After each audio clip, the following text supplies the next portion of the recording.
Hello, everyone. Welcome back to Plotlines. I'm your host, Connor. And before we start our episode, please like, share, comment, and subscribe. Join our Discord.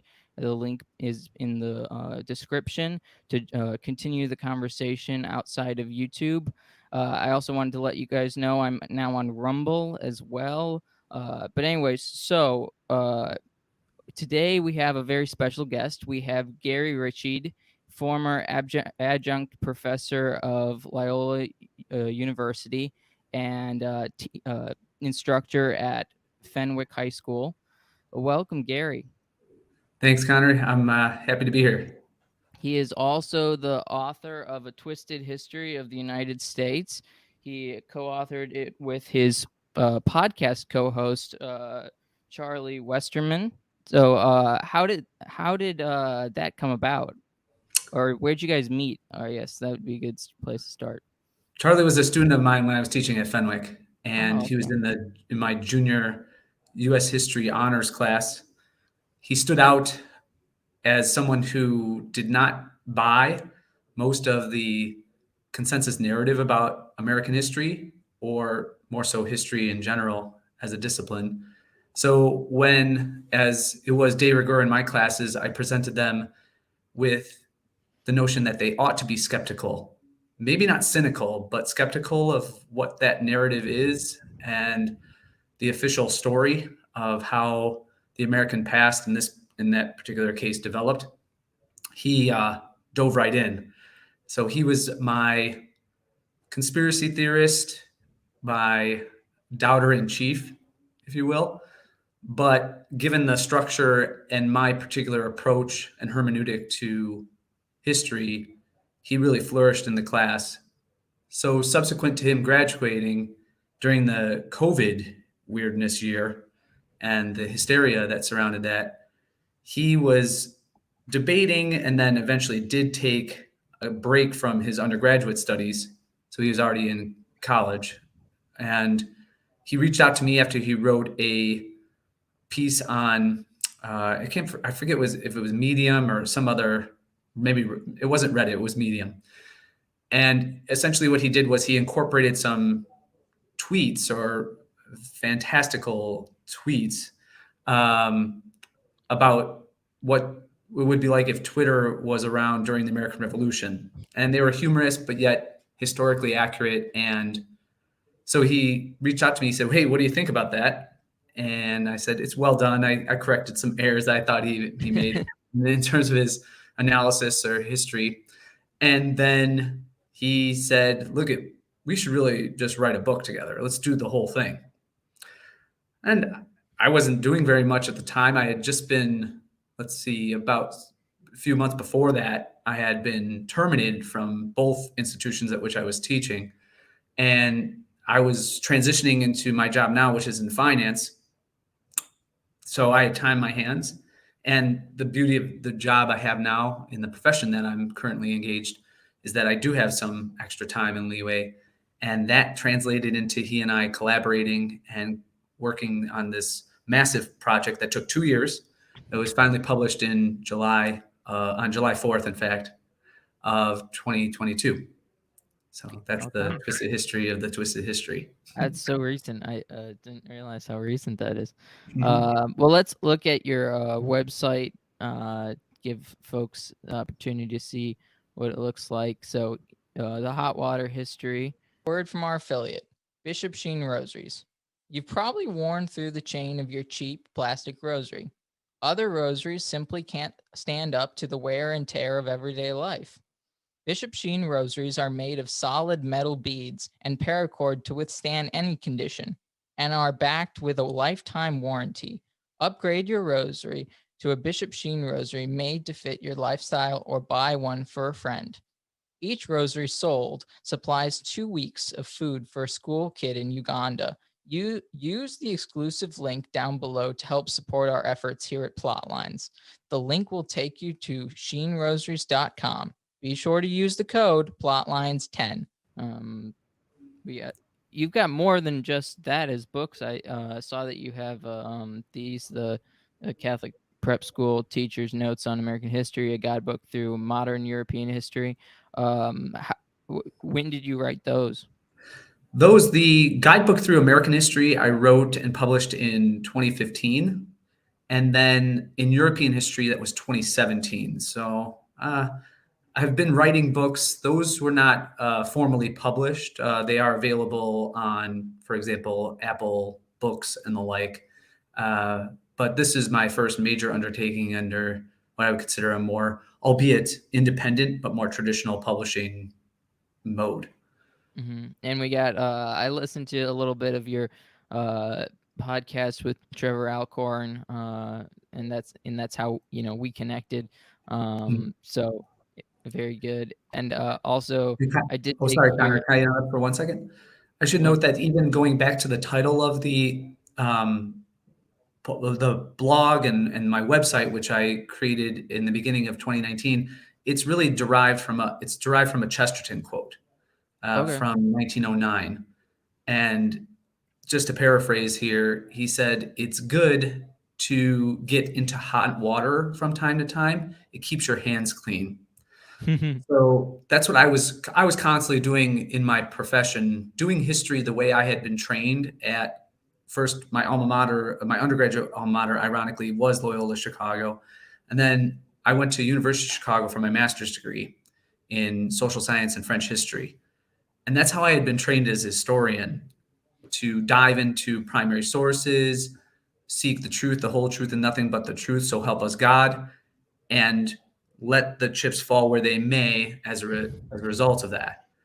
That lends toward you getting into a lot of trouble and difficulty with, you would think, the kind of public, or more so normal institutions that operate within society, but it also has suffused down to those institutions that we think act as private or independent institutions, such as the church, such as Catholic schools, and other private institutions. Yeah.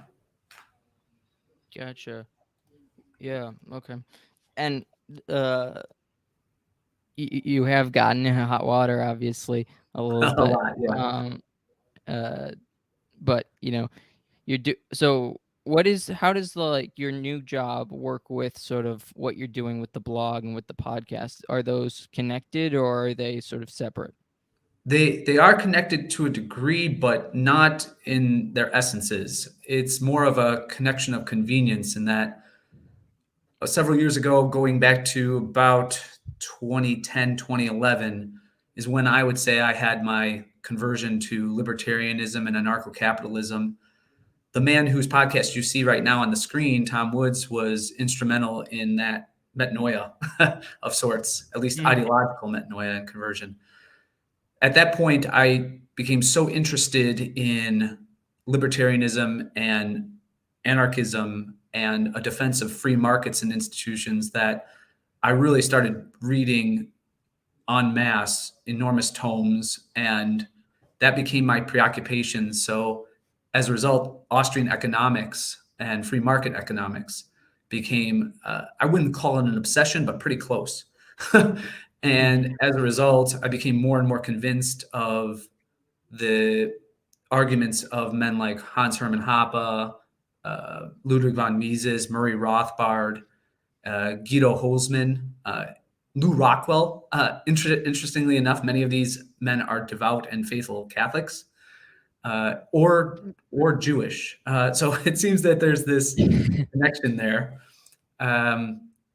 and therefore, with that, I started altering not just, I wouldn't say the way I taught, the methodology I used in teaching is very engaging, unorthodox to be sure, but is reliant upon winning over the student to be persuaded that history is a worthy academic pursuit, a means by which we find meaning in the world to make sense of the world around us.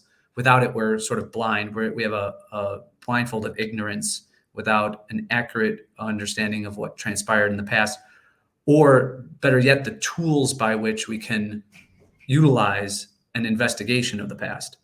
So that buy-in translated into a lot of, well, a wave of what I would call students at both institutions eventually, although I hadn't started at Loyola until 2015, of students being kind of wowed by this new and novel take for them to history.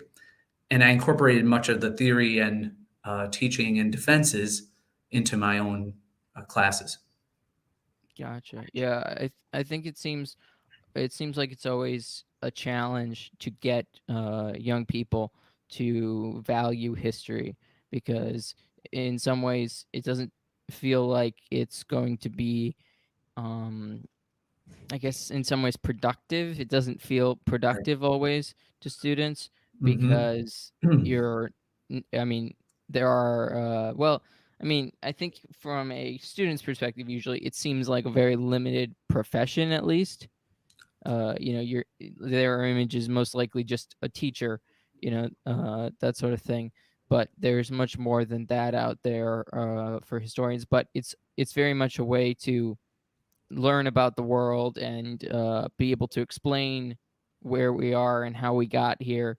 Uh, to in no matter what job you're doing, you need to understand how not to repeat, uh, the failures of history. Sure, but even beyond that, it's a means by which you substantiate your argument. Any argument that you engage in that is persuasive to any degree requires some semblance, and oftentimes history is the matter of that argument. Without it, arguments are pretty vacuous. They're rarely obviated of their means, the means by which to persuade individuals. Analogously, if you're passionate about anything in life, and hopefully, and this is what one of the methods that I used in instruction and was essential to my pedagogy, was finding out what were the talents and interests of my individual students, and then tailoring lessons and projects so as to optimize their utilization of those talents, interests, and abilities. So we would have film projects where they would take a historical subject and make a short documentary. Well, I would find out that one of the kids in each of the groups was excellent at film editing. And then that became the conduit by which the kid to get a student who, let's face it, if they're in an AP or honors class, are already academically inclined or have shown themselves to be capable academically, but are they engaged? Are they even, I might use what seems to be a hyperbolic or exaggerative term, are they thrilled by the prospect of doing history? And my lasting success, my, I suppose, crowning achievement as an instructor is that I got so many of those students engaged in that manner. The I, I was speaking of an analogy to understand the importance of history and just how essential it is to just find meaning, and how human that is. We as humans find meaning. We want to know why and how. If you were a Chicago Cubs fan or a Yankees fan, or name your sport, and you claim to be a true fanatic, that's where we get the term fan from, of that team and organization, you would not be described as such if you didn't know anything about the history. If you claim yourself to be a wild fan, a diehard fan of the Chicago Cubs, and you don't know who Leon Durham or um, Rick Sutcliffe or Ernie Banks are, well, then you don't qualify as a fan. You're obviously not passionate about the organization and what it stands for, or baseball in general. Yeah. No, it's very important to understand what you're passionate about. And it's interesting. There is just so many connections. No matter what you're interested in, there is this connection to history that you can find, which is Mm. wonderful. Um, Anyway, so let me show the book at your website. Let's see if it's bring it up here. Yeah.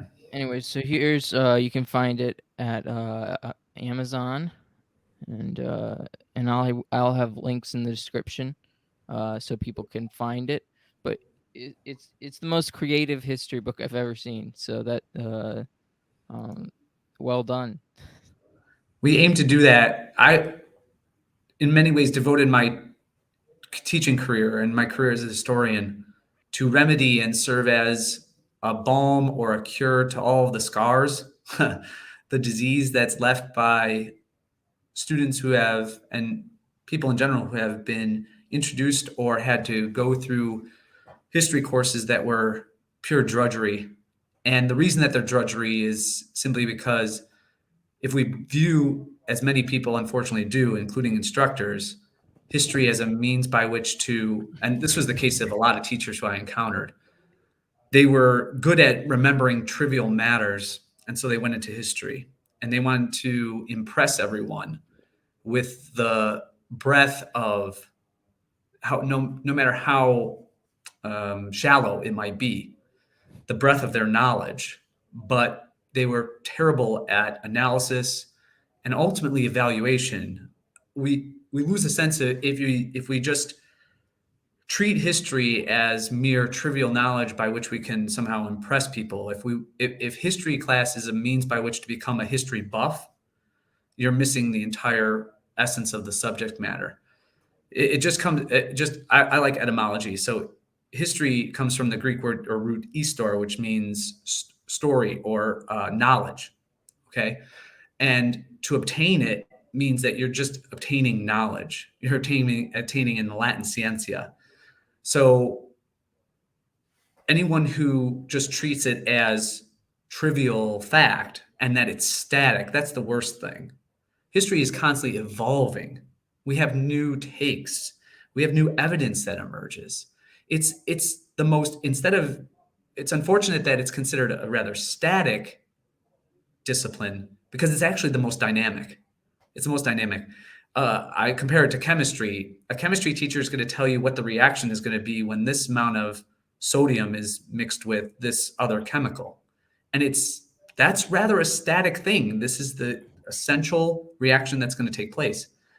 But history is the opposite of that because our subject matter is so different than sodium or chloride or any of the physical materials. We're looking at people from the past who share our nature. So not only can we sort of assert some of their, given the evidence, some of their motives, we can also relate to them. I can't relate to borium, no matter how hard I try. I can't relate to uranium. I can't relate to, even in the natural, or we're speaking about biology, I can't relate to a sunflower as much as I might read poetry about it. I can't relate to that in their essence. But can I relate to some degree? Can I relate to an 11th century French peasant? Yes. They lived in a different world in reality, but they didn't share a different nature. But we do. And so any study of history that falls short of moving the imagination to relate to the subject at hand, then it is incomplete. It's insufficient. Yeah. Uh, it's really interesting, sort of this. You've been talking, or you had been talking about sort of your evolution as you became a libertarian, and you became more interested in sort of getting people to think outside the box. How did that go over in your Catholic high school? Is that like, especially, I mean, people will debate this, libertarianism's compatibility with Catholicism, and I'm not really sure what my take necessarily is, but people debate it. So, what was the reaction in the school? What were the other teachers' reactions? How'd the students sort of take your challenges, kind of thing? If libertarianism was at all incompatible, then I would not be a libertarian if it was not compatible with Catholicism. I'm first and foremost a Catholic man, and then I'm a libertarian. But my libertarianism accentuates and further, in other words, what I'm trying to convey is, as I dove further into libertarianism, I became a better Catholic. And as I became a better Catholic, I feel as though I'm able to understand, defend, and support what we might call the essentials of what it means to be a libertarian.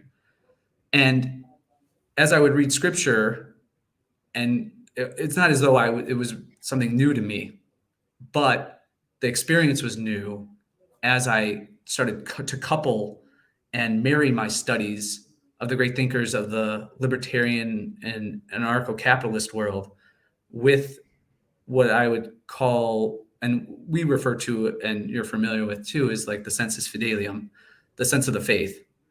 And I found as though, and this should be true of all of our intellectual pursuits, that the Holy Spirit, when we are about to engage in them, I often pray before reading or studying that the Holy Spirit enlighten my mind, as Aquinas constantly did. And we could maybe go into my Dominican background a little bit too. But in other words, I had studied as a Dominican priest. I was 3 years in formation to be a Dominican, and then I discerned out. But post that is when I started again getting introduced to the libertarian theory of Tom Woods and Rockwell and Rothbard, and even people going back to the 19th century like Frederick Bastiat in France and Lysander Spooner in the United States, Gustavo Molinari in Italy and France.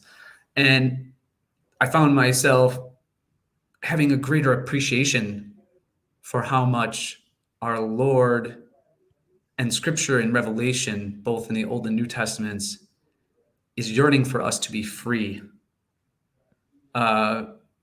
And seeing sin, as St. Paul did, as this way to shackle our souls and cool us down, if you will, mute that essence that is yearning for us to be reunited with God and divinized in that process. So the compatibility of the two just has accentuated, and I would argue even elevated, my spiritual life. The ways in which they're compatible are quite profound. So when we talk about and looking at it through looking at, for example, the New Testament and the Gospels through a historical lens and then hermeneutic, you can really see, as if you read with this perspective in mind, not that the perspective should color it, but in a way you should be open to it. Jesus is a renegade. He's a subversive. He says things over and over again that really challenge, not just challenge, they are designed to eventually uproot the powers that be. Mary says it over and over again. You say in the Magnificat, for example. So when you understand furthermore that the historical and political dynamics, the social as well as cultural dynamics that are going on in first century Palestine, and the way in which he conveyed his self-revelation to us, it's striking how you can look at him. Now, I should note that as much as it's been debunked, Jesus was not a socialist, because that's just old hat. The question, I think now for me, that's much more intriguing, and I would love to have a discussion, forum, debate. I even offered at a conference of libertarians / conservatives called Freedom Fest that takes place every year to do this, and it was rejected as an idea just because it was too radical, even at a place called Freedom Fest. is whether Jesus was an anarchist. Is he against government? Is he against the notion of having, what the root word of and anarchist is, someone who is against or does not want archons or rulers? Let's not confuse anarchy, as people often do, with craziness, willy-nilliness. That's a function of the state compelling us to believe that without the existence of government, everything goes crazy and it's pandemonium and it's dog eat dog, man eat man. That is not necessarily the case. Gotcha. So yeah, no, that's an interesting debate that would have, might have happened. But let's talk first. You have the libertarian litmus test, and I took it. So I got a 153. Okay. What do you think about that?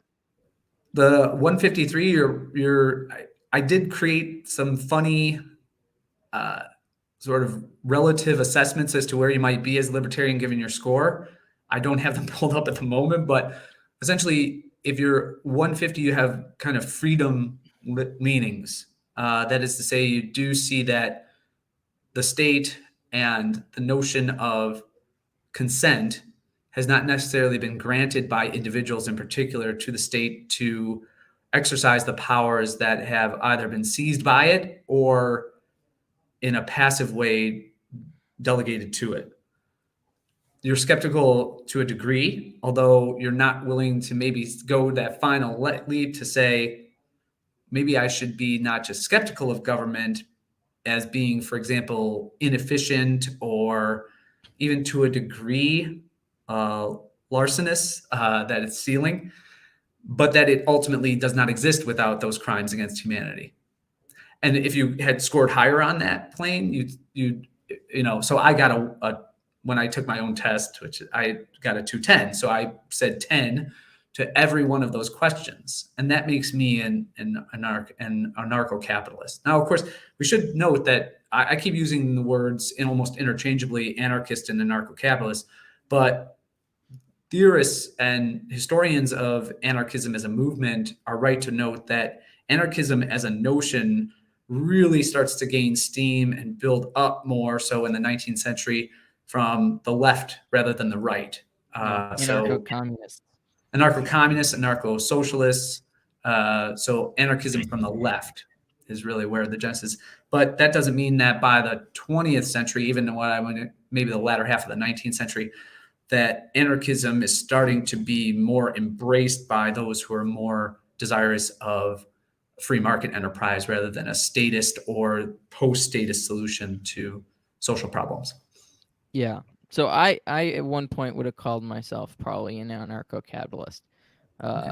So I have drifted away from that position, um, but I have fond memories of listening to Tom Woods, and it really my brother is the reason I became an anarcho-capitalist for a Okay. little bit. So he was the one that found Tom Woods and introduced me to him and that sort of thing. Mhm. And I've been I feel like I'm always on a seesaw kind of thing. I'm just going up and down politically. But Can really, I, I can I think ask that you a question then? sure. What is it that, if you're moving up and down on the seesaw or back and forth, what what are the things that have motivated you away from or persuaded you away from an anarchism or necro-capitalism and made you more, well, let's just say hesitant to embrace it in total? Yeah, so the closest thing I think I'd actually this is kind of interesting. I think I'd become or I would be the closest to like an anarcho monarchist. That'd Okay. be the closest thing Okay. that I could get to probably at the moment to an Sure. anarcho capitalist. I don't know where that would fit on the lines and stuff like that. I don't think there are that many out there necessarily, More but than you may know. More maybe than you think, maybe. but I think that there's at least from a societal structure whether I think the state in its bureaucratic nature is a has been a bad thing uh, as the modern world has started. But I think there was at least a form of government that wasn't statist prior under sort of I mean, Aquinas sort of sets forth that a mixed government is best. It would basically be a monarchy, an aristocracy, and some form of a republic type part of a government. And I think that it's hard to see, at least as Christ gives or states that the government has the authority of sort of punishment coming from derived from God. I can't see there being no government. I could see there being a very minimum amount of government, and that legitimacy stems from God. So I could see an argument where you could say majority of governments today don't have legitimacy, but Aquinas also says that over time, if things haven't changed, they sort of grow in legitimacy because of continuity. So those are kind of the arguments or the things I'm contemplating. Sounds like a lot of Romans 13.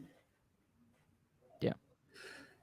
I would encourage you, if you're still desirous of maybe entertaining the downturn or upturn, if you will, of your seesaw, look to a number of pieces by, and there's a great interpretation can be found on the Mises Institute website of things like Romans 13 from a libertarian perspective. Also, the Libertarian Christian Institute, albeit they're mostly Protestants. I think there's some Catholics that belong. I'm connected to them. I've interviewed Kerry Baldwin, who's a great Protestant libertarian. But a thoroughgoing treatment of even scriptural passages, either Pauline or Christological, of course, derived from Christ himself, of give to Caesar what is Caesar's. that passage from the Synoptics really has been thoroughly misinterpreted to the point where it's become a defense for government, wherein really when you dive into it, both scripturally and historically, Christ is playing quite the game there with the Pharisees. And when he says, give to Caesar what is Caesar's and give to God what is God's, the meaning there is not to be submissive to Caesar. That would have landed him in very hot water with all of the faithful Jews there, as he was given a denarius at that point. What he's saying is, give to God what is God's, give to Caesar what is Caesar. Every Orthodox Jew, every believing Jew would have known all of the commandments from the Torah and onward, that everything belongs to God. Now, it was convenient for him to say, give to Caesar what is Caesar's. So the Romans heard that because his time had not come, but he is being extremely defiant. Another book I would reference there is a great work by Jerry Boyer, yet another Protestant scholar, but a very faithful Anglican or Episcopalian. And there's a book called The Maker versus the Takers, which Charlie and I have put and vaulted into our sort of pantheon of of great books for being Christian, particularly Catholic too, and libertarian. The Maker versus the Takers, and Jerry Boyer writes an exemplary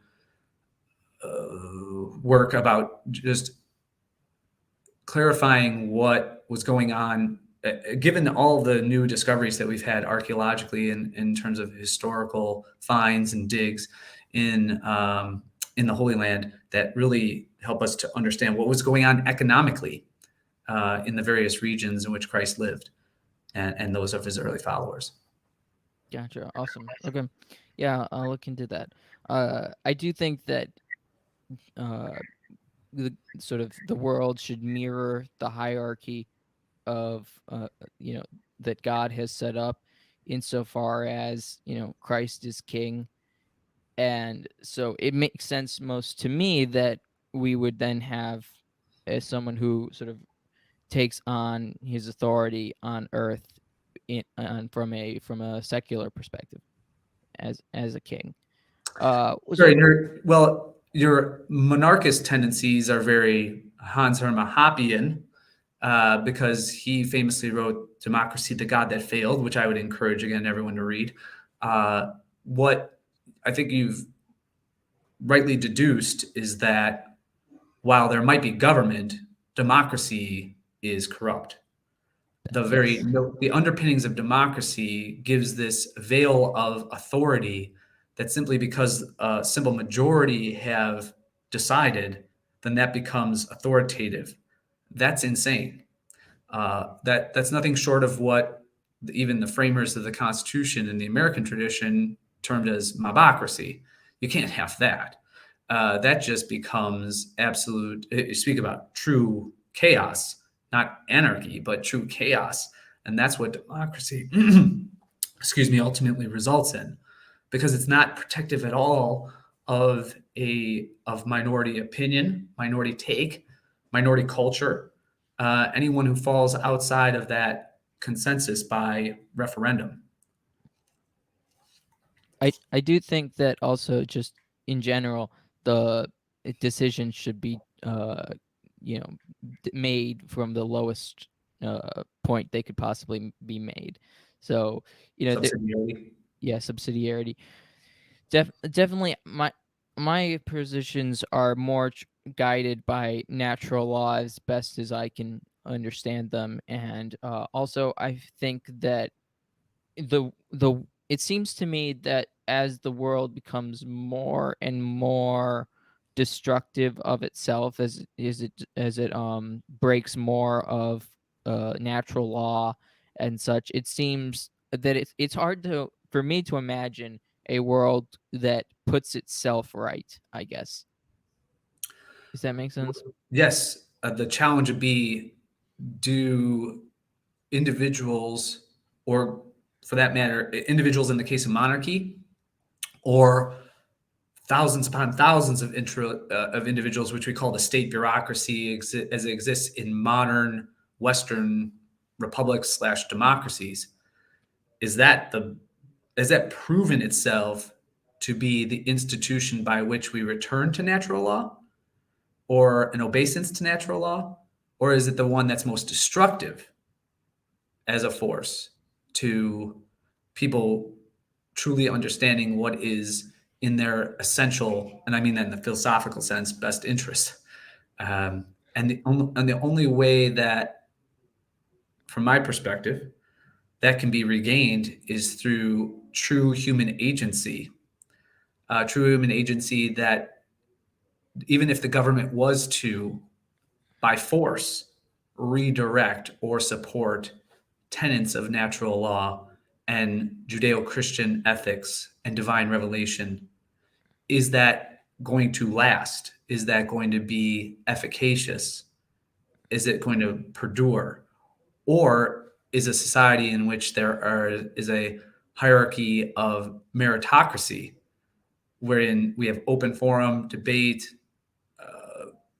venues like this by which to persuade and lead people, as St. Francis would say, preach often, use words if necessary, if only necessary, or sparingly. By our examples, and this is a gospel admonition too.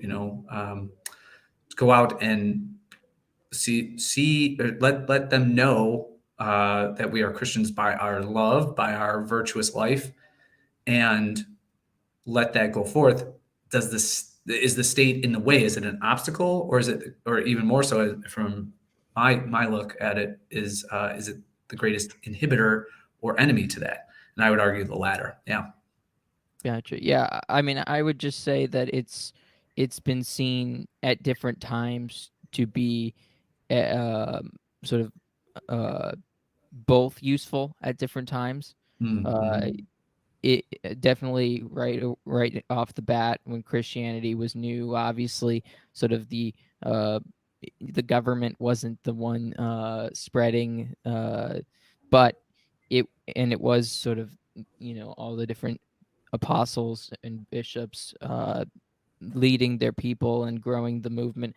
But it really did seem that there was a sort of the people as a whole began to conform more and understand. When we look up to, I guess, authorities, and I think most people do this. I think it's hard. I think people like us don't really necessarily need authorities to look up to understand what we're supposed to do and what is right. But I do think there's a part of the population that look up to sort of I don't know, the popular people or or politicians or just government in general, institutions that for how they're supposed to live.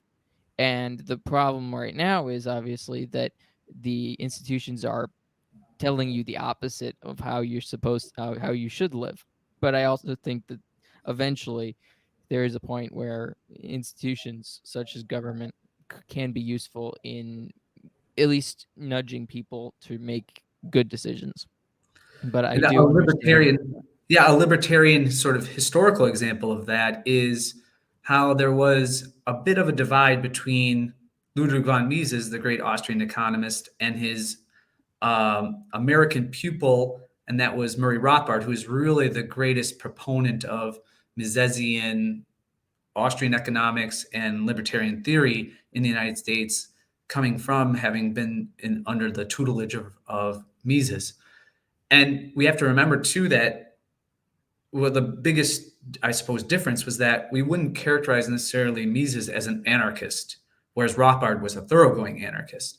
If you study Murray Rothbard and read Anatomy of the State or Man, Economy, and State, it's rather clear. But one of the reasons or rationales for why there was that divide was because Mises grew up at the turn of the century in one of the most beautiful, vivacious, culturally cosmopolitan, sophisticated, technologically forward places on earth, and that was Vienna.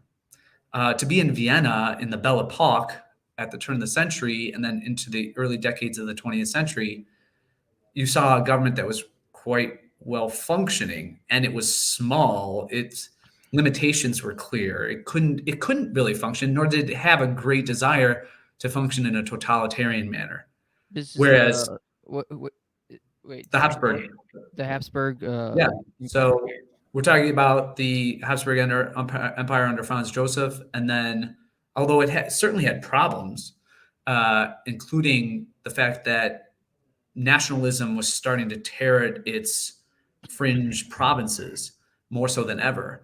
And there was, although I have to say, given the figure behind you of Emperor Karl and his would-be predecessor, if it wasn't for Gavrilo Princip in Sarajevo in 1914, Franz Ferdinand, there were plans, and they were actually quite audacious and bold and really, I think, intuitive as well, stating, look, we have to create a greater federal structure, which as libertarians we're all in favor of, diffusion of power. And this is in keeping with Catholic subsidiarity, rather than having centralized government, which is often harmful and deleterious of individual liberties and groups, minority groups' liberties within a political structure. Whereas Rothbard, although Mises does go through and he has to flee Austria because he's a Jew and he has to come to the United States and he has to deal with the problems that states created, that made him more intensely anti-government, I suspect.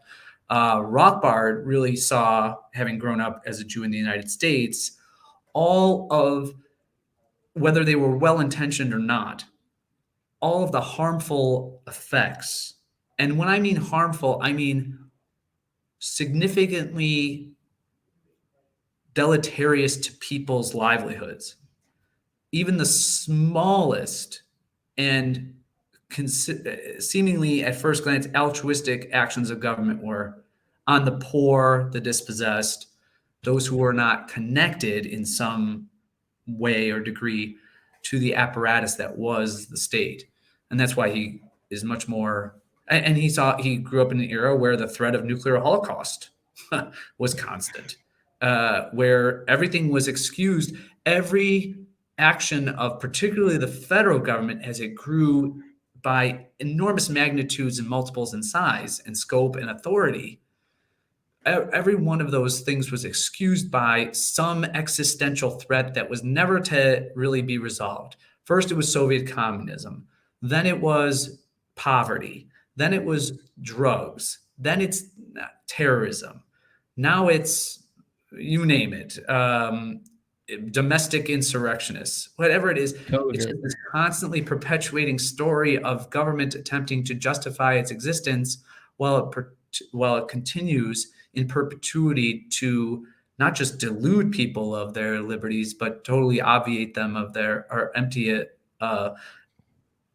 and prohibit people from exercising their freedoms.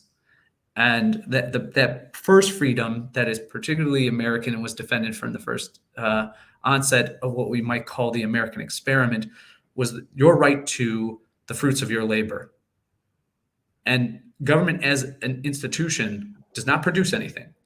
It exists by larceny, by legal plunder. And the more we can extricate people or their viewpoint from seeing government as a benevolent or even benign institution, I think that people grow in understanding that there's no need for reliance for them in a variety of the multiplicity of areas in which it currently dominates: education, healthcare, um, welfare, you name it, it's all over. Transportation, famously the old quip is, or response to people when even I say, well, I'm an anarcho-capitalist, they say, well, if there's no government, who's going to build the roads? Okay, well, it's a pretty easy answer when you look back historically. We don't say that when, like, well, if Stride Right and Nike and Reebok go away, who's gonna create shoes, right? Or Adidas, who's gonna create shoes? The free market answers that question, because there's a need, a demand, and in a totally free market, there would be new institutions, new companies, new producers to meet that demand. Yeah. Yeah. I would interject only that there might need to be a guiding hand at best, or or at the least there might need to be a guiding hand. But would you explain a little bit of, was it Hans, or what's his name, Hoppe? Hans Hermann Hoppe? Would you explain him in just because I don't really know much about him. What's his connection with monarchy? Okay, so Hoppe is a brilliant economist, historian, polymath. He's written a number of very ambitious works. Theory of Capitalism and Socialism is one. Another that's probably the most prominent and most accessible to people who are not already into Austrian economics is Democracy, the God That Failed. And he points out the absurdity from the onset of, again, rule by an uninformed majority, and a majority that oftentimes has its own very high time preference. When we're talking about high time preference, it's sort of like, well, the lack of desire to save or postpone gratification or consumption of a good, so that postponement might allow for the building up of what we call capital goods that would bring about greater production, greater goods, greater benefit for an individual, society, group, you name it.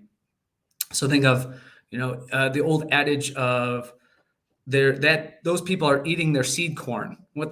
It's an expression of high time preference. So rather than eat your seed corn, what should you be doing with seed corn but planting it?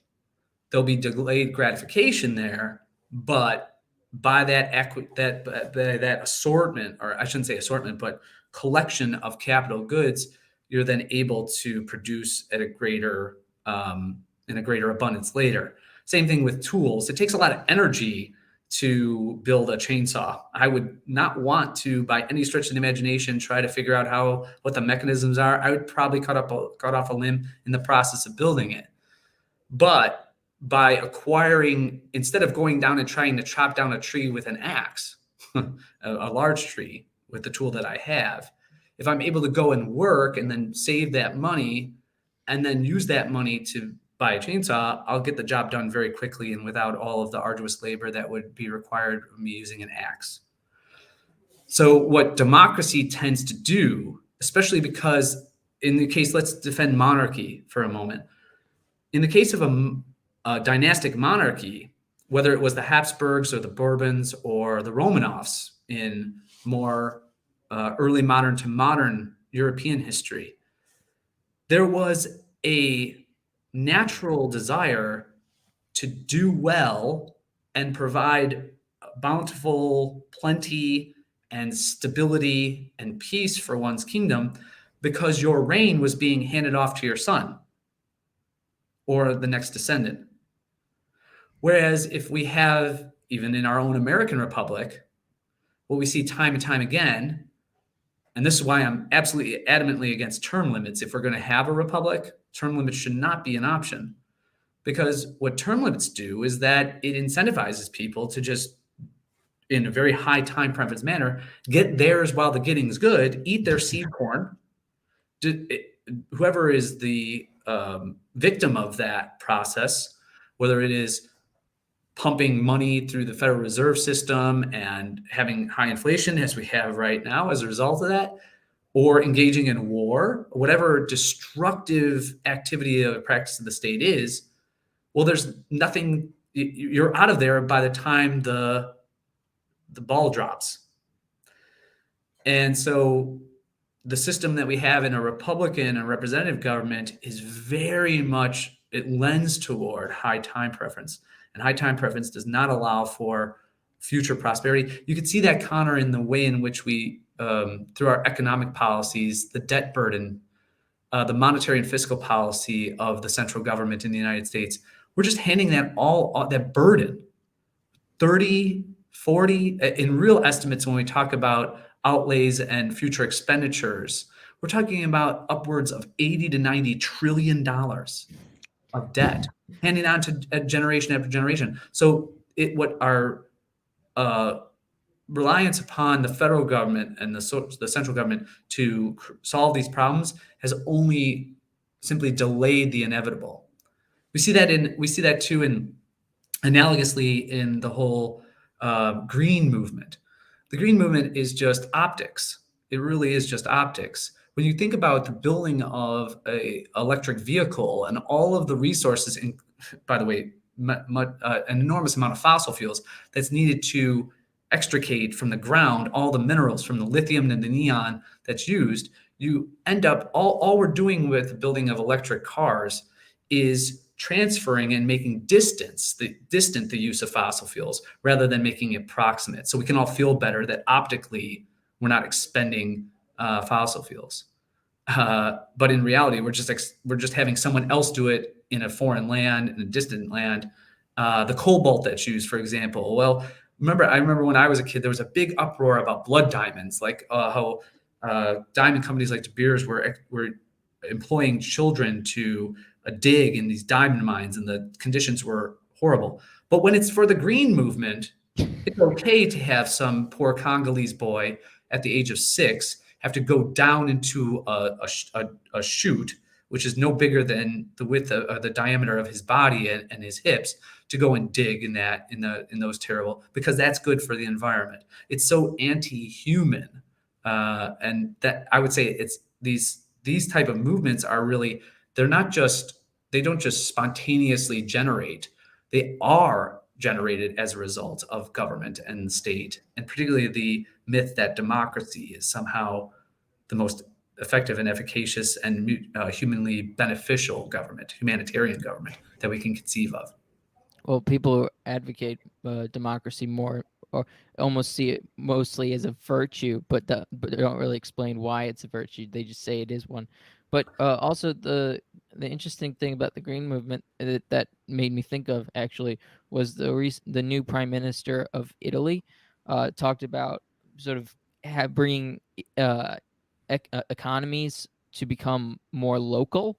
That's right. Georgia Maloney is Yeah. she has great libertarian subsidiarity that comes from our Catholicism. I would argue arguments Yeah. about reliance and the virtue of self-reliance and the beauty and joy that's derived from that.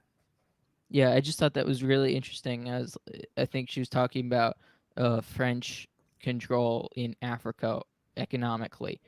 Correct. And I never thought about like how, if only the sort of the money that comes from the work that's done in Africa would actually go to the people who basically do the work, Mhm. would fix a lot of the unstable or the stability problems in those countries.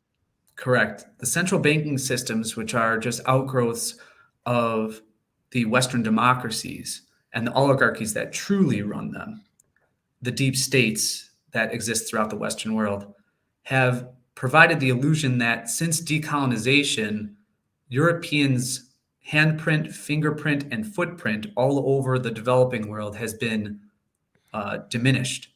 And indeed, it's just been hidden. It's just been hidden, and it's been hidden under foreign aid that goes directly to dictatorial governments that are designed by their nature to usurp any of the natively generated wealth and prosperity that's ever created throughout Africa, Asia, South America, the Caribbean, the South Pacific, you name it. And it's under these seemingly complicated, but not very complicated when you dig a little deeper, institutions like Seniorage, where, as Giorgio Maloney pointed out in that very famous Twitter video, that when the French, who have control over the colonial franc, they, as a result of their control over that as the currency that's used in formerly French colonial Africa, one of the benefits that redounds to them is that they have trade agreements with places like Burkina Faso and Cote d'Ivoire and the Central African Republic, which require them to send those raw materials back to France. It's no different. It's just a little bit more complex mercantilism that that was the economic system that dominated in previous centuries, from the 16th all the way through the 20th. Yeah,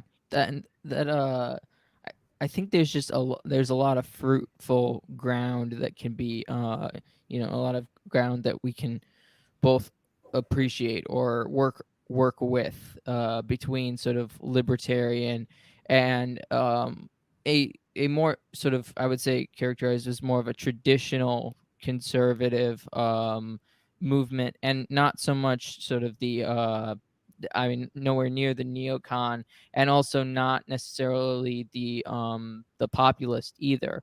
I think there's something going on in sort of the libertarian and traditionalist, economics and politics that might serve each other more, if that makes sense. It does. I would tend to consider myself more of a populist as a libertarian and as an Okay. anarcho-capitalist, because we have to recognize, I think what you're pointing to is that on the right and in what we would call the third peg or libertarian circles, there's a considerable recognition that the progressive and statist left is a inherent evil and danger. Because whereas a conservative might elect to have systems and institutions by which we reassert not so much a control, but a almost domineering cultural presence that is persuasive and ubiquitous, the response of a libertarian to the left, and in particularly an ANCAP, is that no one has the ability, given subsidiarity, this really comes forth from subsidiarity. No one has the information, the knowledge, nor the capacity, or ought to have the capacity, to dictate to you as an individual what you value. And so, therefore, the arming, if you will, or what we want to see as the authority, is the authority of one, the authority of that individual exercising his freedom. Now, that might sound atomistic. We don't mean it to be. At least my people with whom I'm very much in agreement with don't mean that to be atomistic, that you're out there on your own, because the free market and culture and society is really the institution of the aggregate of people working together and cooperating. I referred to that chainsaw before. I mean, just think of the trillions upon trillions of value decisions that went into bringing the chainsaw to your hardware store so that you could purchase it. That Murray Rothbard called that a miracle. And I think he's absolutely right. The free market in its operation is a true miracle from God. The fact that I can work and be productive in my particular sphere of expertise, whatever that might be, and that you could be doing that. And while we can't, because of the limitation of our human minds, fully comprehend all of the benefits that redound and result from that, and yet they do. And then we as a society understand that so long as that free market is operative and not constrained by institutions like the state, well, or its mechanisms, war, impoverishment, taxation, you name it, usurpation, imprisonment, all the things that are its modi operandi, if you will, modium operandi. My Latin's lacking there, but if it can operate like that, we take it for granted. We take it for granted with it. Right now, you and I, as we're talking, we're not worried about lunch. We're going to get lunch, okay? But that's certainly not the case where you have centralized governments that have become altogether powerful. And in the case of the extraordinary extremes of that in communism and in the regimes in North Korea and the like, and in Leninist Russia or Stalinist Russia, we wouldn't be podcasting. We wouldn't certainly have the technology at our hands, and we would be worried about lunch. And We'd if we were probably be in a Ukrainian, camp or we were something. Ukrainian in the 1930s, we're worried about the next minute. Yeah, yeah, we'd probably be in a camp of some sort. Oh, well, yeah. I used to say to my students, kind of, you must like that. I would say something bold and libertarian or anarchist in nature, and I'd say if you're all stunned, you have to realize that if in any other society where people were actually listening in, they would lock me up and throw away the key. I mean, there would be no. Yeah. So Well, I think that's a perfect place to end. Thank you for coming on, Gary. It's wonderful talking to you, and I will have all the links in the description for people to check you out, to be able to also follow you on Twitter as well. You don't have enough followers. I know It's a crime. it's my extreme tendencies tend to ward people off, I think. Really? Yeah, I'm a bit tepid on Twitter. I don't like getting people angry on Twitter, not because not because I could avoid it necessarily, or Mhm. not because my opinions don't get people annoyed probably, but because I'm too lazy to to send it out. That's too much work. Why you I can't know. ask me to put so much effort into making people angry. Anyways, thank you. Maybe one day I'll have you on just for a like sort of your attempt to convince me to be an anarcho-capitalist again. That'd be a lot of fun, Connor. I look forward to that. Thank you for having me on. I really appreciate it, and thank you for plugging the book. I hope you just got it yesterday, so Yeah, I couldn't ask you to really dive into it or through it, but I hope you enjoyed it, and I love your feedback. awesome. Yeah, we'll probably have to do a review also at some point. Uh, Sounds great. history is great because it has a lot of different subjects that we can cover in the future, and it was just great meeting you. And I hope people check out your work, and also the fact that you've been on the Tom Woods show is pretty awesome as well. Not Yeah, 2 episodes, not just Yeah, one, 2 episodes in a row. So that, that was a great experience, and it was he was a hero of mine, so it was a real honor and a pleasure. So I thank God for that. I thank God for the ability to meet you, and I feel very blessed to yeah. have gone through this. Well, thank you everyone for watching. Please like, share, comment, and subscribe. Join the Discord, and have a blessed day. Bye. Peace.